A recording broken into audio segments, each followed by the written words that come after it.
So in this video I will be replying to Russian Deadpool about two things he said about the connection between the men's rights movement and the pickup artist movement. The first comment is this. Is there no overlap? Because we think you need to send out a memo to all your MRA homeboys. Let them know.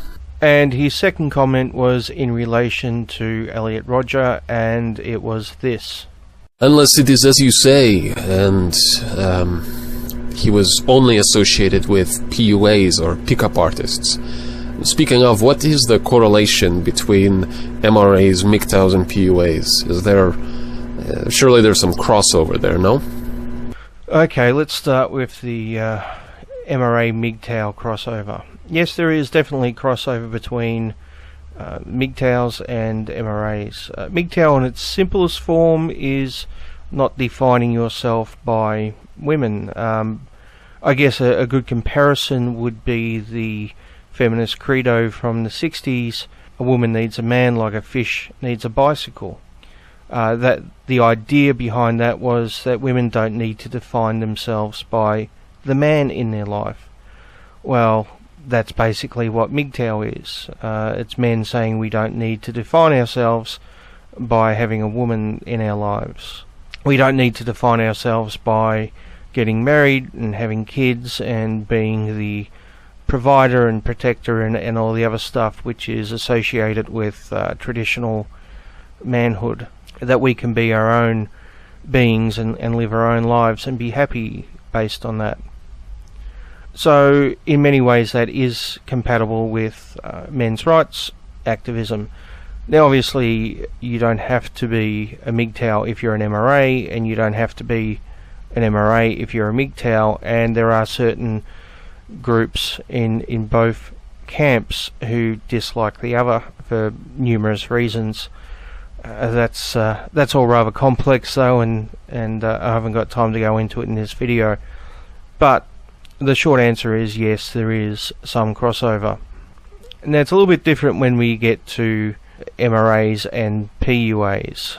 You said I should send out a memo to my fellow MRAs. Well, I can honestly say I do not know any MRAs who are also PUAs. Not a single MRA that I'm aware of is also a pickup artist. Now if you want to show me some examples, I'm more than happy to look at them, but I can honestly say I have never come across one that I'm aware of. Now, is it possible for there to be a crossover? Okay, well it depends what you mean. I'll look at this from two perspectives. The first one will be, can you be an MRA and a PUA at the same time? And from the second point I'll look at is there a crossover in our philosophies, our goals, our methods, our ideals?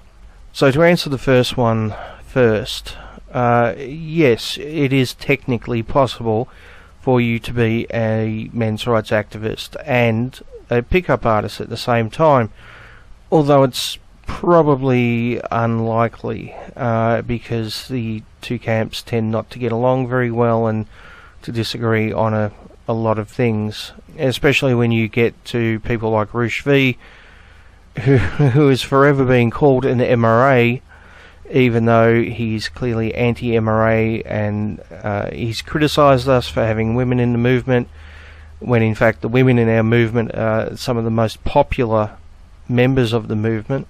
He clearly wants to go back to the 1950s with the husband being the lord of the house and the provider protector, whereas we tend to want to break men out of those stereotypes and not have men concreted into the role of wage slaves. If an individual man chooses that role, that's fine, but it shouldn't be something which is forced on men or required of men. So yes, it's possible for you to be both, but it's not very likely because there are some major differences in ideology. And saying that because there is a possibility of there being a crossover in the sense that an MRA can technically also be a PUA, it's kind of like saying that a feminist can also be a right-wing conservative. And you do find a couple examples of this, but it's not very common. So to use that as your standard example of a feminist would be extremely fucking dishonest. If you picked a conservative right-wing woman who claims to be a feminist and said, here, look, this is your typical feminist, this is what she believes in, she's anti-abortion and she's, this and that and blah, blah, blah, it would be fucking extremely dishonest. And if you were to go one step further and pick a right-wing conservative like Rush Limbaugh, and then to say, see, he's your typical feminist, because it's technically possible for someone to be a feminist and to be a right-winger, and he's a right-winger, therefore he must be a feminist. I mean, not only is that a fucking moronic argument, incredibly stupid, but it's incredibly dishonest. And that's what we get every single time that someone claims that Rush V is an MRA. Because he's not. He does not represent us.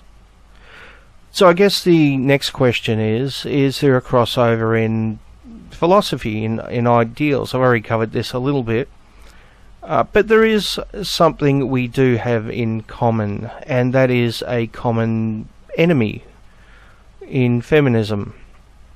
I guess a good metaphor for this might be during World War II, communist Russia and capitalist America both had a common enemy in the Nazis. Now that does not mean that communist Russia and capitalist America were exactly the same. You would hardly call America a communist country because they had a common enemy in the Nazis. That would be an insane argument. And as I pointed out earlier, people like Rush would like to go back to the 1950s, and we do not. So even though we might both be anti-feminist movements, it's safe to say that our anti-feminism is based on different ideals.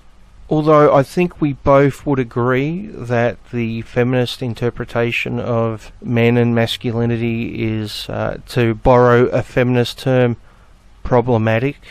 Of course, Rush V's answer to this is to reinterpret masculinity through his neo-masculinity bullshit. Once again, that's not what we're about. So we might agree that the feminist interpretation of masculinity, the whole toxic masculinity bullshit that we hear about all the time, where only the negatives are shown and never the positives, we might agree that that is a problem, but I think we would have different solutions to that problem. So yeah, representing the two movements as being the same is extremely dishonest, and anyone who does so has to fall into one of two categories. The first one is ignorance. Basically they haven't done their homework, they haven't looked into it enough, they're relying on stereotypes and misinformation. This I can forgive, and people are capable of changing their minds in this case.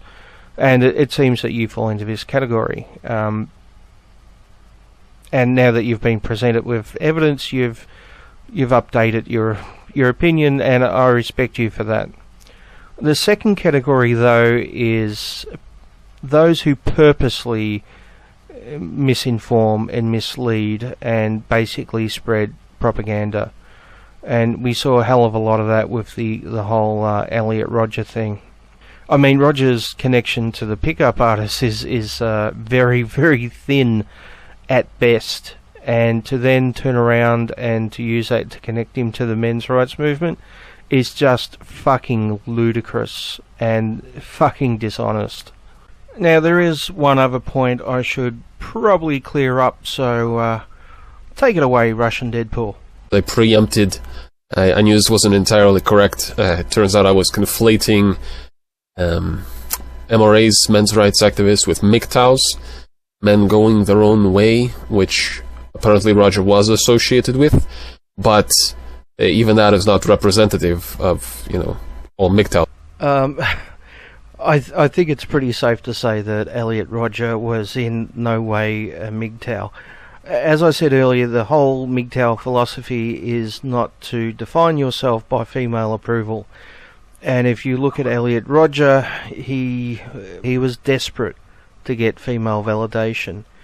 Now, this has often been twisted in the media to Elliot Rodger just wanting to get laid. So some people are saying, oh, if only he had have gone to a prostitute or whatever, then he wouldn't have gone on a rampage. I think this is bullshit. I don't think he just wanted to get laid. If that was the case, then surely he would have gone to a prostitute. If all he wanted was to use a woman for her body and nothing else, he could have very easily gone to a prostitute. He could easily have afforded it. Now, I'm not suggesting that is either a good or bad thing for the record. I'm just saying that that would have been a much more logical thing to do than to get a gun, shoot people, and then commit suicide, if that was all he was interested in. But I think it's fairly safe to say that he wanted more than just sex. He wanted validation. He wanted acknowledgement.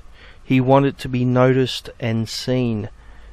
He wanted to be appreciated, which in some ways we all do. But wanting this from women and defining yourself by it, more so than wanting it, but defining yourself by it, is the exact opposite of the MGTOW philosophy. Hopefully that's a little bit clearer now.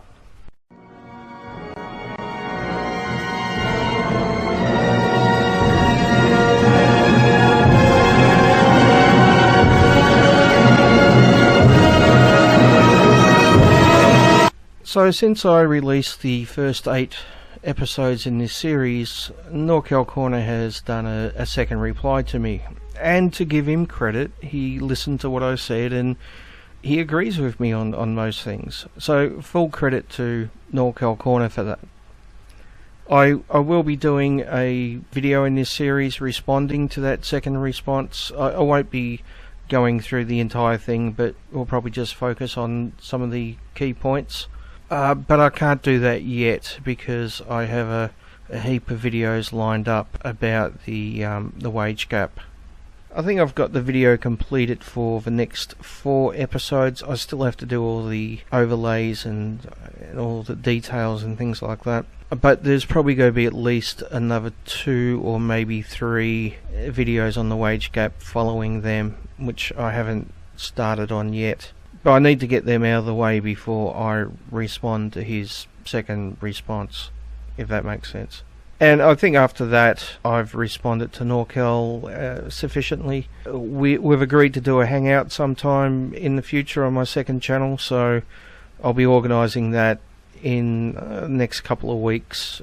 It may be delayed till after New Year, because I guess a lot of people are going to be busy with Christmas and New Year and everything else. But if we can squeeze it in before then, I guess we will.